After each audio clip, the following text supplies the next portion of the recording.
성도 여러분 반갑습니다. 미국 달라스에 위치한 플라워 마운드 교회를 섬기고 있는 최승민 목사입니다. 주만나와 큐티를 보다는 말씀 묵상을 돕는 귀한 친구입니다. 9월에도 주만나와 함께하세요. 감사합니다. 안녕하세요. 주만나 디렉터 최범재 목사입니다. 이번 주만나 9월호 본문 세미나를 시청하시는 성도님들을 환영합니다. 이번 달의 본문도 지난달에 이어서 사도행전입니다. 우리 사도행전을 통해서 복음의 열정을 회복하고 또 성령 충만을 사모하길 주님의 이름으로 축복합니다. 먼저 9월을 여는 글을 살펴보겠습니다. 영국의 청교도 목회자였던 리처드 백스터의 글인데요. 하나님께서 당신이 지금 있는 곳에서 촛불로 당신을 사용할 수 없다면 다른 곳에서 등대로 당신을 쓰시리라고는 기대하지 말라. 네, 이 말은 지금 있는 자리에서 충실하게 사명을 감당하라는 뜻이죠. 여러분, 우리 모두는 하나님의 부름을 받아 이 땅에서 사명자로 살아가고 있습니다. 선교지에 가거나 신학교에 가야만 사명을 감당하는 게 아니에요.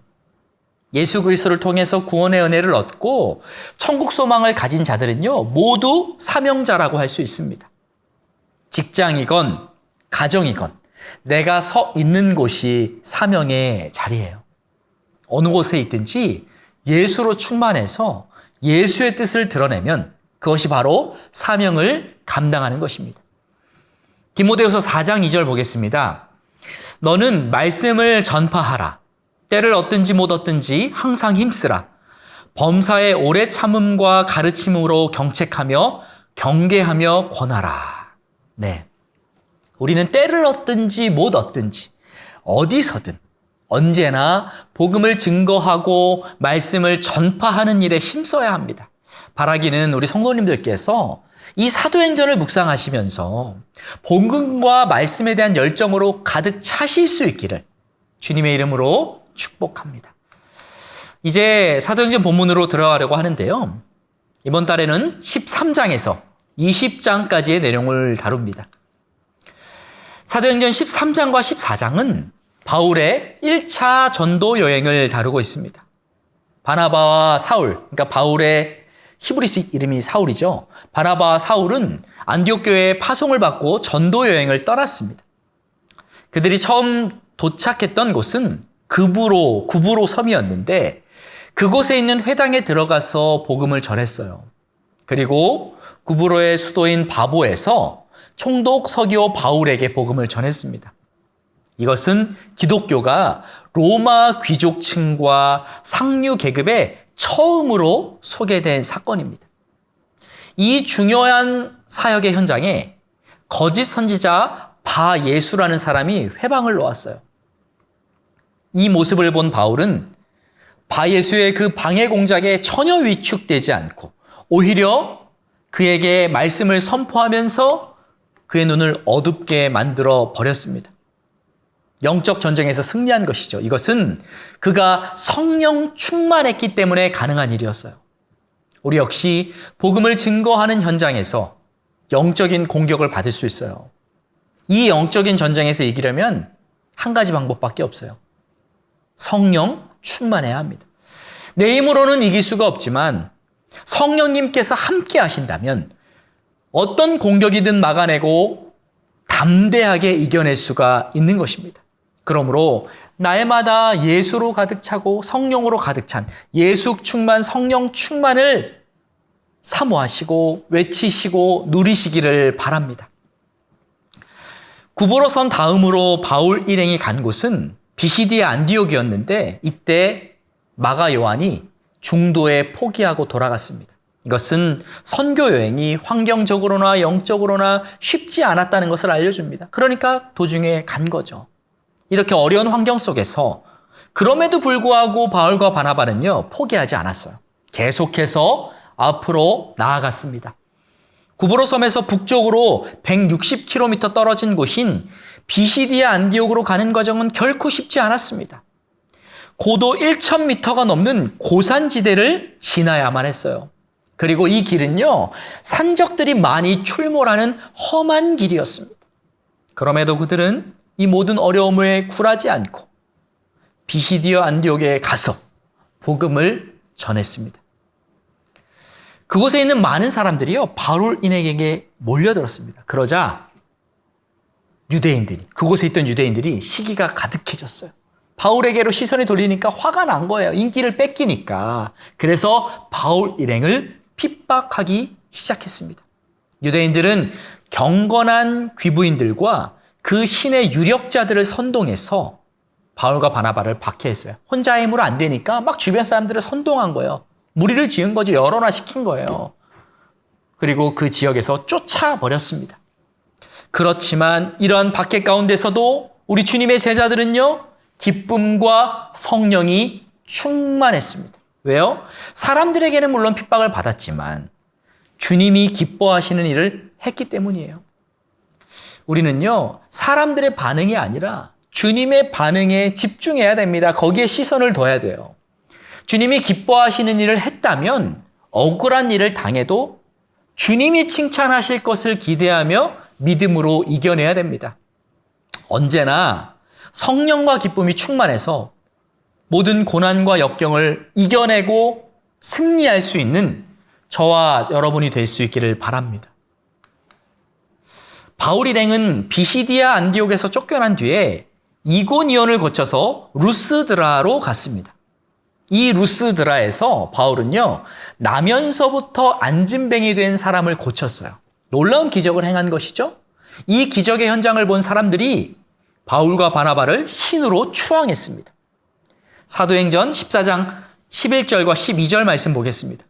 무리가 바울이 한 일을 보고 루가오니아 방언으로 소리질러 이르되 신들이 사람의 형상으로 우리 가운데 내려오셨다 하여 바나바는 제우스라 하고 바울은 그 중에 말하는 자이므로 헤르메스라 하더라. 네.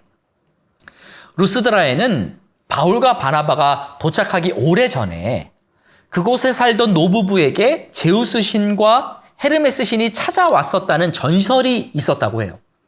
그러니까 그들은 바울이 행한 기적을 보면서 과거에 찾아왔던 그 제우스와 헤르메스 신이 다시 왔다고 생각한 것이죠. 아, 전설이 사실이었구나라고 하면서 그 신들을 생각한 거예요. 그래서 바나바를 제우스라고 불렀고 바울을 헤르메스라고 불렀어요.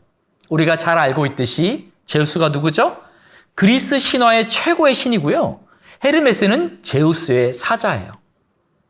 바울과 바나바는 사람들이 자신들을 신격화하자 그것을 즐기지 않았어요.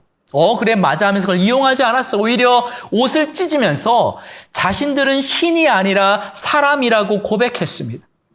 하나님의 영광을 가로채지 않고 오직 하나님께만 영광을 돌리는 모습이죠. 우리도 사역의 현장에서 언제나 하나님께 영광을 돌려야 합니다. 사역의 열매가 막 나타나서 사람들이 칭찬하고 높이 세울 때 특히 조심해야 돼요.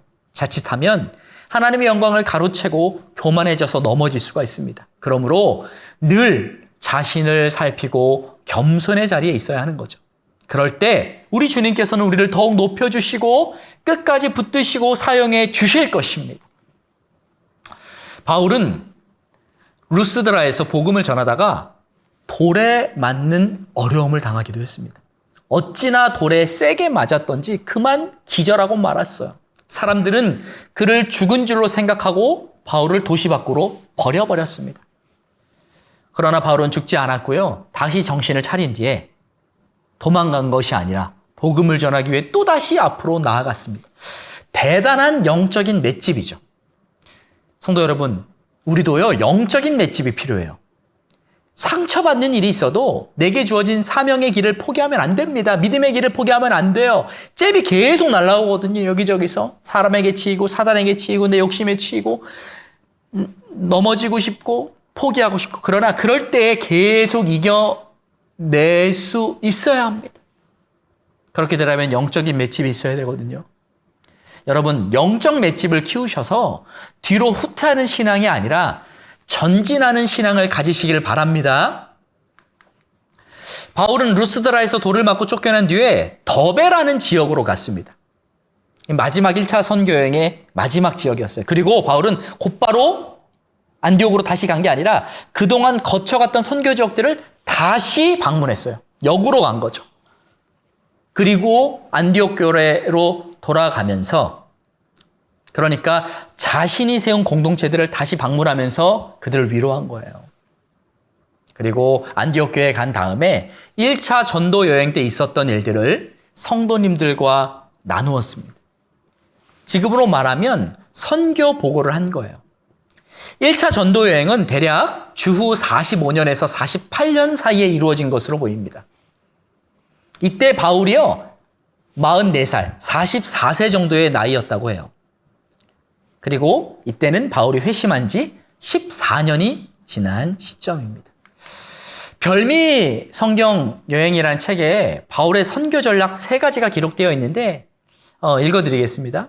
첫째, 바울은 주된 상업 중심지, 주요 도시, 그리고 로마의 식민지에 우선적인 관심을 두었습니다. 오늘날의 근대 도시들처럼 이들 도시는 다양한 문화가 용광로처럼 녹아드는 곳이었습니다. 전략적으로 접근했다는 거예요. 둘째로, 바울은 보통 지방의 회당을 방문해서 동료 유대인들과 접촉했습니다. 만약 그들이 그의 메시지를 받아들이기를 거부하면 그는 곧 비유대인 청중들에게로 향했습니다. 먼저는 유대인에게, 그 다음에 비유대인에게 향한 것이죠. 성경대로. 셋째로, 교회가 세워지면 그곳에 머물면서 말씀을 가르쳐 그들을 영적으로 성장시켰습니다. 에베소 같은 곳에서는 3년간 머물렀습니다. 그러니까 바울의 선교 현장들을 사도행전이나 다른 서신전들을 통해서 살펴보면 이렇게 3가지 패턴이 나타난다는 것을 알 수 있다는 거예요. 바울의 1차 전도 여행을 한눈으로 본 지도인데요. 이렇게 글씨가 작아서 안 보이실 수 있는데 이렇게 1번부터 보시면 됩니다. 저기 안디옥 교회 보이시죠? 안디옥 교회는 먼저 바울과 바나바를 선교사로 파송하죠. 그러자 2번, 바울 일행은 구브로 섬의 살라미에 도착해서 유대인의 여러 회당에서 복음을 전했습니다. 그리고 바보라는 지역에서는 총독 서기오 바울, 그러니까 로마의 상류 계층에게 기독교가 처음으로 소개되죠. 그리고 그들은 구브로를 떠나서 버가라는 지역에 갔는데 이때 마가라고 하는 요한이 선교 여행을 포기하고 집이 있는 예루살렘으로 돌아갔습니다.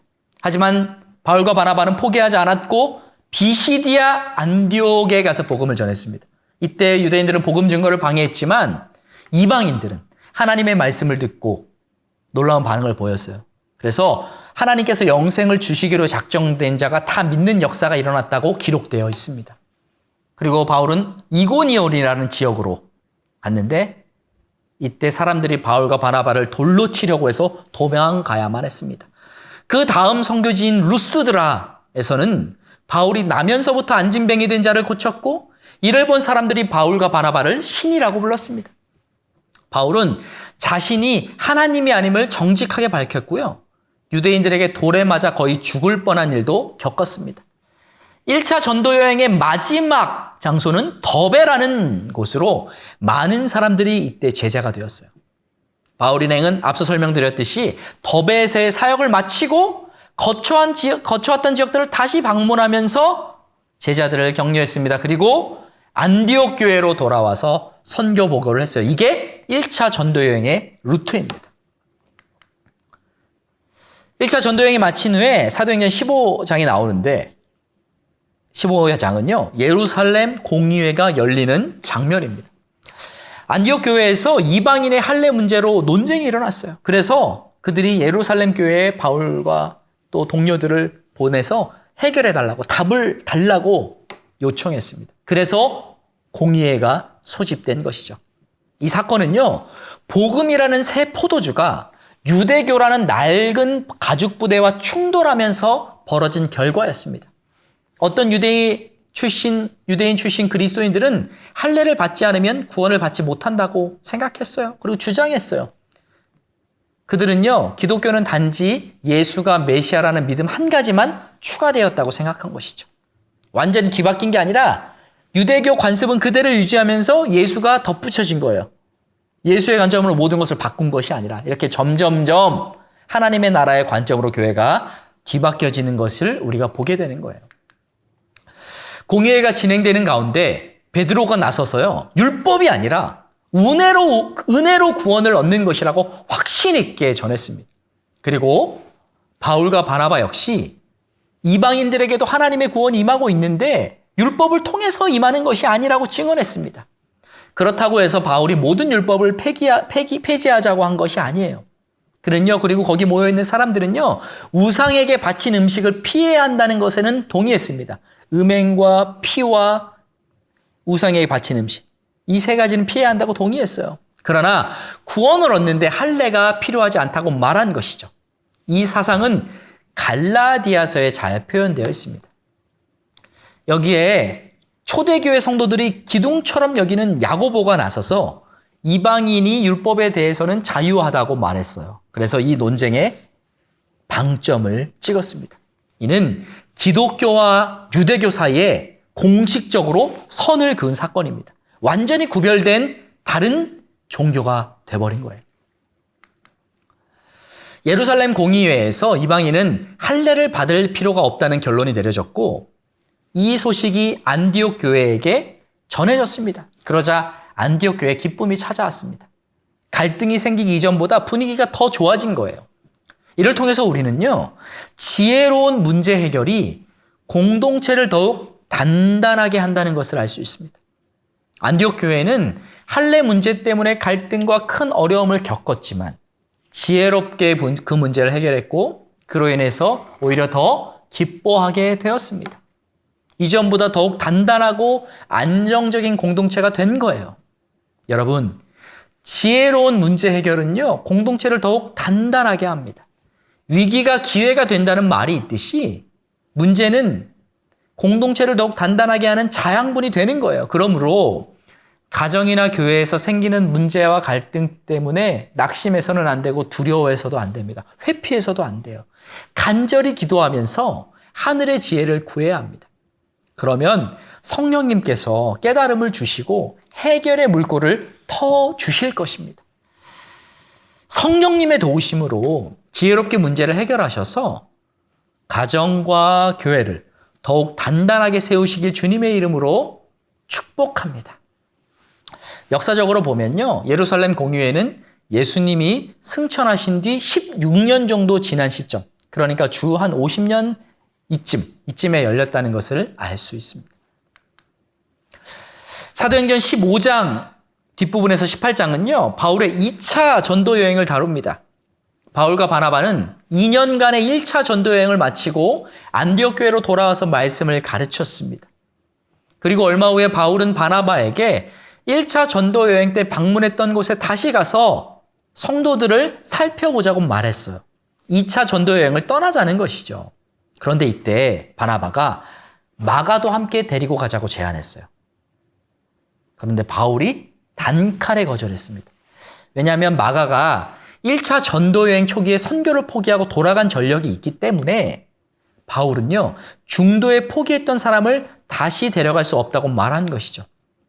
이 문제로 바울과 바나바는 심하게 다투었고요. 결국 갈라서게 됩니다. 두 사람의 기질이 너무 달라서 함께 할 수 없었던 것이죠.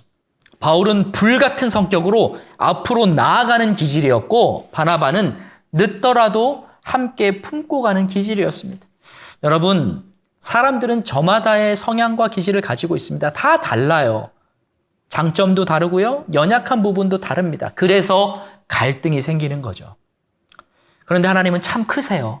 그래서 우리의 다름과 연약한 부분까지도 합력하여 사용하셔서 당신의 나라를 이루어 가십니다. 그러므로 우리는 하나님의 일하심을 믿고 각자의 다름을 받아들여야 합니다. 아무리 훌륭한 사람이라도 나와 다르다는 사실을 명심하셔야 돼요. 그래야 갈등이 일어날 때 너무 놀라지 않을 수가 있습니다. 여기서 우리가 또 주목해야 될 것이 있는데요. 그것은 바울과 바나바가 갈등이 있었음에도 각자 사명의 길을 포기하지 않고 앞으로 나아갔다는 것입니다. 바울은요, 신라와 한 팀을 이루어서 선교를 떠났고요. 바나바는 마가와 함께 선교를 떠났어요. 우리는 연약해서 넘어질 때도 있고 동역자와 갈등이 생길 수도 있습니다. 그럼에도 내게 주어진 믿음의 길을 포기해서는 안 됩니다. 완벽하지 않더라도 묵묵히 힘들어도 그 주어진 길을 완주해야 돼요. 하나님은 끝까지 충성하는 사람을 귀하게 여기시고 칭찬하십니다. 그럼에도 불구하고의 정신으로 그 사명의 길을 완주하는 저와 여러분이 될 수 있기를 주님의 이름으로 축복합니다. 사도행전 15장 후반부부터는 바나바가 더 이상 등장하지 않아요.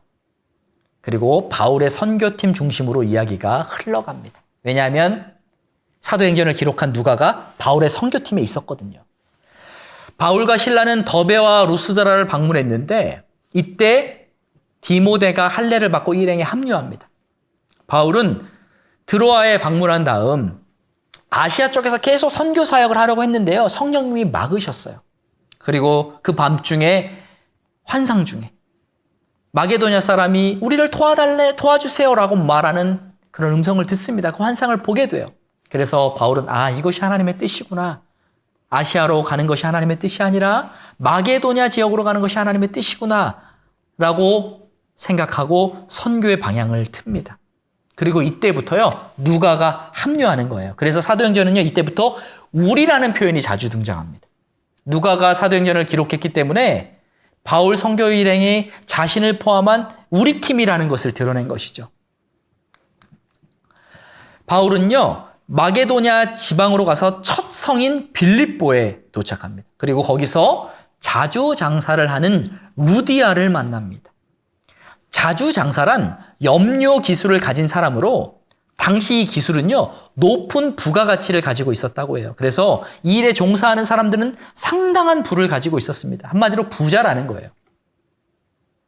루디아는 두아디아 성 출신으로 빌립보에 자기 집이 있었던 장사를 하는, 지금으로 말하면 국제적 여성 사업가였어요. 이렇게 유능하고 재력 있는 루디아는요, 바울을 통해 복음을 받아들인 뒤에 바울의 선교팀을 적극적으로 후원합니다. 자신의 집까지 선교 기지로 내어주었어요. 바울은 이 루디아 덕분에 먹는 것과 자는 것을 염려하지 않고 사역에만 집중할 수 있었습니다. 성도 여러분, 내가 가는 선교사가 아니라면 선교사님들을 적극적으로 돕거나 보내는 그런 선교사의 역할을 감당하시기 바랍니다. 그러면 선교에 함께 동참하는 거예요. 바울은 이 빌립보 성에서요, 항상 기도하는 삶을 살았는데 기도하러 가는 도중에 점치는 요정을 장악한 귀신을 쫓아냅니다. 이로 인해서 그 여정의 주인들이 화가 났어요. 밥줄이 끊기게 되니까. 그래서 바울과 실라를 붙잡아서 감옥에 가두었습니다. 바울과 실라는 감옥에 갇혔음에도 불구하고 원망하거나 불평하지 않고 오히려 하나님을 찬송하고 기도했습니다. 그러자 옥문이 열리는 기적이 일어났어요. 우리가 고난 중에 있을 때 오히려 더욱 주님을 찬양하고 기도하면요, 믿음으로 그렇게 하면 주님이 새 길을 열어주실 줄 믿습니다. 그러므로 어려움 중에 더욱 힘써서 찬양하고 기도할 수 있는 저와 여러분이 될 수 있기를 바랍니다. 옥문이 열려서 죄수들이 도망가자 빌립보 그 간수, 감옥을 지키는 그 간수가 자결하려고 했습니다. 그때 바울과 실라는 그를 말리고 그에게 복음을 전했어요. 그리고 그의 가족들을 초청해서 세례를 주었습니다. 이때 너무 유명한 말씀이 등장합니다. 사도행전 16장 31절 말씀입니다. 이르되 주 예수를 믿으라. 그리하면 너와 내 집이 구원을 받으리라 하고. 아멘. 예수 그리스도를 통한 구원은 한 개인만이 아니라 그 개인이 속한 가정에게도 임한다는 거예요. 그러므로 가족 중에 믿지 않는 분이 있다면 포기하지 마시고 그의 구원을 위해 계속 기도하시기 바랍니다. 그럼 주님께서 언젠가는 그 기도에 응답하실 줄 믿습니다. 그래서 믿음으로 하나 되는 복된 가정을 이루실 수 있기를 바랍니다. 바울은 빌립보를 떠나 데살로니가라고 불리는 지역으로 갔는데요. 여기 때 박해가 너무 심했어요. 그래서 오래 머물 수가 없고 딱 3일에 3주밖에 머물 수가 없었습니다. 바울은 데살로니가에서 잠시 동안 장막 만드는 일을 했습니다. 복음을 더 잘 전하기 위해서 자비랑 사역을 한 거죠. 바울은 데살로니가에서 내쫓기듯이 나와서 베레아라는 지역으로 갔는데요. 그곳 사람들은요, 인품이 훌륭했고 말씀을 진지하게 받아들였습니다. 그러니까 지역마다 다 특색이 다르고 항상 핍박만 있었던 건 아니에요. 이런 날도 있고 저런 날도 있는 겁니다. 그리고 그 다음 행성지는 아덴이었는데 그 당시 아덴은 지성의 중심지로 최신 사상과 지식이 잠시 잠깐 사이에 수없이 명멸하는 도시였습니다. 바울은 이렇게 지성과 철학이 발달한 아덴에서도 거침없이 복음을 전했어요. 아덴 사람들은요, 바울이 전하는 복음을 새로운 사상으로 여기고 흥미로워했습니다. 하지만 주께로 돌아오는 사람들은 많지 않았어요. 이것은 세상의 지식들이 구원을 얻는 데 도움이 되지 않는다는 것을 단적으로 보여줍니다. 여러분, 지식으로 구원을 얻는 게 아니에요. 오직 성령으로, 하나님의 영으로만 구원의 문이 열린다는 것을 꼭 명심하시기를 바랍니다. 바울은 고린도 지역에서도 복음을 전했는데요. 이때 아굴라와 브리스길라 부부가 함께 동역했습니다. 놀라운 동역자 부부가 생긴 거예요. 이 고린도 지역에서는요, 회당장, 그리스도가 개종하는 놀라운 일이 일어났습니다. 회당장이라고 하면 어떤 사람이에요? 유대인 중에 유대인이에요. 그 누구보다 열성적인 유대인입니다. 그런데 이 회당장이 그리스도계로 방향을 튼 것이죠. 이를 통해 우리는 하나님이 역사하시면 변하지 못할 사람이 없다는 것을 알 수 있는 거예요. 여러분, 하나님이 하시면 다 변화될 줄 믿습니다. 바울은 고린도 지역에서 1년 반 동안 사역을 했고요. 이때 데살로니가 전후서를 기록한 것으로 봅니다. 하나님은 왜 바울을 택하셔서 선교의 문을 여셨을까요? 바울의 배경은요, 그의 선교 여행에 독특한 자격을 부여했습니다. 그는 유명한 교부 가말리엘의 문화에서 공부한 바리새인이었기에 유대인들의 마음을 잘 이해했습니다. 그리고 로마 시민권은 그가 공적으로 인정을 받고 무고의 위협으로부터 살아남는 데 필요한 자격과 지위를 부여했어요. 또한 각 언어에 능통한 바울의 능력은 여러 민족을 상대하는 데 상당한 장점이 되었습니다. 그는 아람어를 사용해 초대교회인 예루살렘 교회 지도자들과 관계를 맺을 수 있었고요. 능통한 헬라어 덕분에 아덴의 철학자들 앞에서 연설할 수 있었습니다. 그러니까 바울의 모든 재능이 선교를 위해서 아낌없이 사용된 거예요. 우리 역시 바울처럼 내 모든 재능이 하나님의 영광과 복음을 위해서 쓰일 수 있기를 바랍니다.